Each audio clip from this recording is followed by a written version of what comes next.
अहाना के सामने आने वाली है पूजा आने की सच्चाई। यह कोई जासूस नहीं, ये देश की सीक्रेट एजेंसी के साथ काम करने वाली औरत है। जी हाँ मेरे प्यारे दोस्तों, दंगल टीवी के मोस्ट पॉपुलर शो बड़े घर की छोटी बहू के आने वाले अपकमिंग एपिसोड में आप सभी को देखने को बहुत इंटरेस्टिंग मिलने वाला है। आगे देखने से पहले आप हमारे वीडियो को लाइक और चैनल को सब्सक्राइब करिए। अहाना या अर्जुन ने भी सपने में नहीं की होगी। यह वही रात है जब दूध का दूध और पानी का पानी होने वाला है। तो चलिए इस रोमांचक सफर की शुरुआत करते हैं। पुलिस स्टेशन का माहौल आज बेहद गर्म है। हवा में एक अजीब सी बेचैनी है। अहाना पुलिस इंस्पेक्टर के सामने बैठी है। उसके हाथ थोड़े कांप रहे हैं, लेकिन उसकी आंखों में जो चमक है वो बता रही है कि आज वो आर पार के मूड में है। इंस्पेक्टर अपनी भारी आवाज में कहता है कि अहाना जी, अगर आपकी दी हुई टिप सही निकली तो आज रात उस गद्दार पुजारिनी का खेल खत्म हो जाएगा, लेकिन अगर यह गलत हुआ तो अंजाम बुरा होगा। अर्जुन जो अब तक खामोश खड़ा था वो भी जोश में आगे आता है और कहता है कि वो भी इस मिशन पर साथ चलेगा। वो पुजारिनी जिसे सबने घर की बहू समझा वो आज देश की दुश्मन साबित होने वाली है। कम से कम सबको यही लग रहा है। अहाना के फैन हो तो चैनल को सब्सक्राइब करें। इंस्पेक्टर जीप की चाबी उठाता है और कहता है आज फैसला होकर रहेगा। अहाना एक गहरी सांस लेती है। उसके दिमाग में सिर्फ पुजारिनी का चेहरा घूम रहा है। उसे लग रहा है कि उसने पुजारिनी की असलियत पकड़ ली है। सीन कट होता है और हम देखते हैं रात का गहरा अंधेरा, एक सुनसान सड़क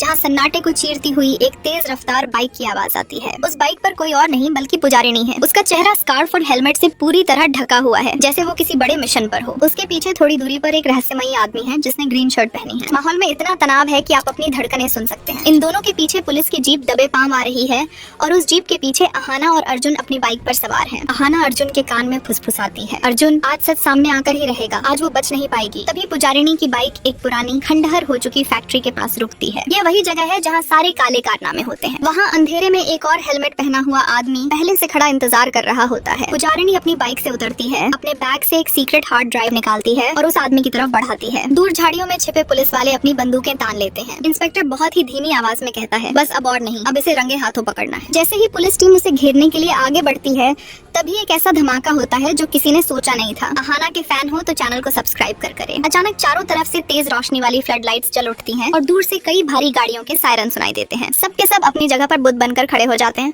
एकदम फ्रीज। वो आम पुलिस की गाड़ियां नहीं है, उन पर बड़े बड़े अक्षरों में लिखा है Indian special force raw. Ahana और अर्जुन की आंखें फटी की फटी रह जाती हैं। उनके मुंह से बस यही निकलता है क्या रॉ। पलक झपकते ही रॉ के कमांडोज ने उस पूरी जगह को घेर लिया है, बंदूकें तनी हुई हैं। तभी एक सीनियर रॉ ऑफिसर जिसकी चाल में शेर जैसी बेबाकी है आगे आता है। सबको लगा कि अब पुजारिनी को हथकड़ी लगेगी, लेकिन वो ऑफिसर पुजारिनी के सामने सीधा खड़ा होता है और एक कड़क आवाज में कहता है एजेंट पुजारिनी मिशन कंप्लीट। यह सुनते ही वहाँ मौजूद हर शख्स, पुलिस वाले, अहाना, अर्जुन, सबके होश उड़ जाते हैं। इंस्पेक्टर हकलाते हुए पूछता है सर यह क्या हो रहा है, यह तो मुजरिम है। तभी पुजारिनी धीरे से अपना हेलमेट उतारती है। उसके चेहरे पर कोई डर नहीं बल्कि वही पुरानी शांत और रहस्यमयी मुस्कान है। वो बड़े गर्व से कहती है I am special field agent Pujarini from रॉ। उसकी आवाज में वो दम है जो किसी फौलाद में होता है। अहाना के फैन हो तो चैनल को सब्सक्राइब करें। अहाना की आंखों में यह सब देखकर आंसू आ जाते हैं। उसे अपनी गलती का एहसास होता है। वो कांपती आवाज में कहती है तो तुम दुश्मन नहीं, तुम तो इस देश की रक्षक निकली। पुजारिनी उसकी तरफ देखती है और कहती है हाँ अहाना, मैं बस अपना फर्ज निभा रही थी, देश पहले आता है रिश्ते बाद में। उसी वक्त ग्रीन शर्ट वाला और वो दूसरा आदमी जो असल में देश के गद्दार थे उन्हें गिरफ्तार कर लिया जाता है। पुलिस ऑफिसर जो अभी तक उसे मुजरिम समझ रहा था अब गर्व से उसे सैल्यूट करता है और अपनी गलती की माफी मांगता है। ये सीन इतना भावुक है कि किसी के भी रोंगटे खड़े हो जाएं। इसके बाद सीन बदलता है और हम वापस घर के आंगन में आते हैं। घर में सन्नाटा है, सब लोग जमा है। रॉ ऑफिसर पूरे परिवार को पुजारिनी की सच्चाई बताता है। यह सच सुनकर पोल्टू के तो जैसे पैरों तले जमीन ही खिसक जाती है। वो टूट जाता है, उसकी आंखों में एक अजीब सा खालीपन आ जाता है। वो बड़बड़ाता है मतलब एक स्पेशल फील्ड एजेंट मेरी पत्नी बनकर मेरे साथ रह रही थी और मुझे भनक तक नहीं लगी। अहाना के फैन हो तो चैनल को सब्सक्राइब करें। पुजारिनी जो अब अपने असली रूप में है पोल्टू के सामने आती है। उसकी आंखों में अब पत्नी वाला प्यार नहीं बल्कि एक दोस्त वाली हमदर्दी है। वो बहुत स्पष्ट शब्दों में कहती है पोल्टू मैंने तुमसे शादी सिर्फ और सिर्फ अपने मिशन के लिए की थी, मुझसे